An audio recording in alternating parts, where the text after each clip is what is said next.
Well, gentlemen, I suppose it's time for a update video. It's been quite a while, but surely you all would understand.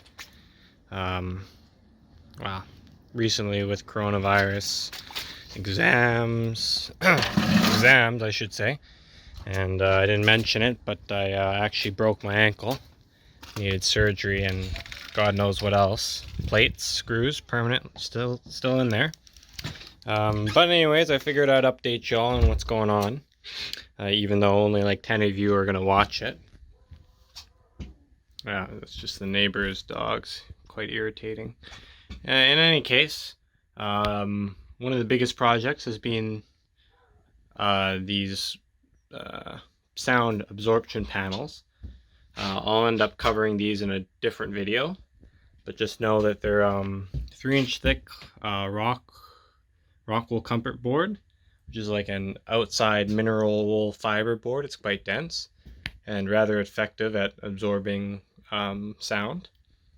And I've installed these all over the place. There must be like 20 something in here. A lot of the placement was based on eliminating reflections from the speakers off the walls to where I'd be listening, which is where I'm working. And as a second side effect, they also just absorb noise in general, although they're kind of specifically geared towards audio quality for listening. In the end, I hope to have a shelving unit here with equipment and another sound absorption panel so that when I'm recording videos at the desk, you guys won't hear any kind of echoing coming off the wall.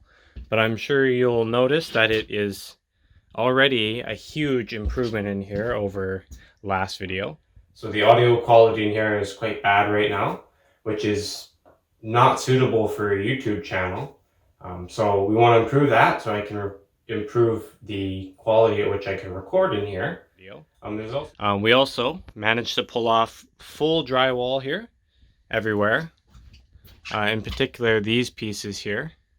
I was on Christmas holidays, screwing these into the wall at like God knows what hours. But they're quite difficult, but it's in there now, so I'm not sure the technique I used was the best, but it certainly worked. I manufactured a cardboard template and used that to mark lines and cut the drywall with an oscillating tool. Eventually we're going to pull all this stuff off and tape and seal these, but only after I know that I have all the infrastructure in the walls that I want. Next up, galvanized shelving unit with a bunch of stuff on it.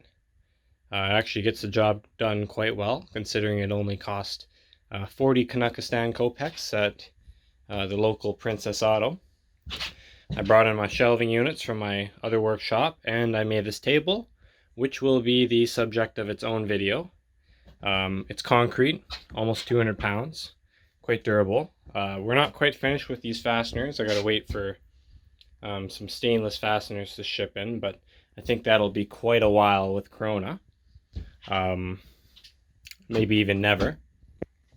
Bought this Yamaha stereo amplifier here. It's small and it has good audio quality from what I can tell. Wall mounted the Iowa speakers. Those cost 10 bucks at the local restore. And well, I don't know what else I covered in the last video. This flooring here, that's another thing to mention. Looks like I cleaned it, but well, it's not going to remain like that for very long with the weather outside, obviously. Cement board. So this is the stuff that you'd put tiles on, but there are no tiles on it. It's just cement board.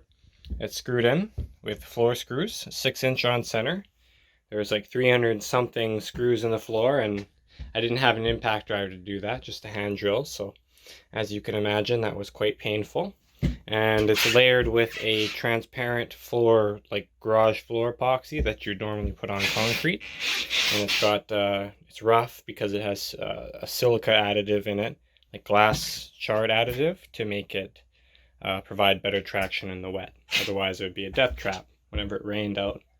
In any case, so that's what's done here. Table. Big time with the sound absorption panels. Those are going to be featured in their own video.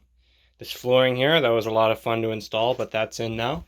We have a shelving unit, and I'm kind of just in the process of transferring most of my stuff in here and going through it and then figuring out exactly what the layout of this place is going to be. But yeah, that's it. So consider this your long-awaited update number 2.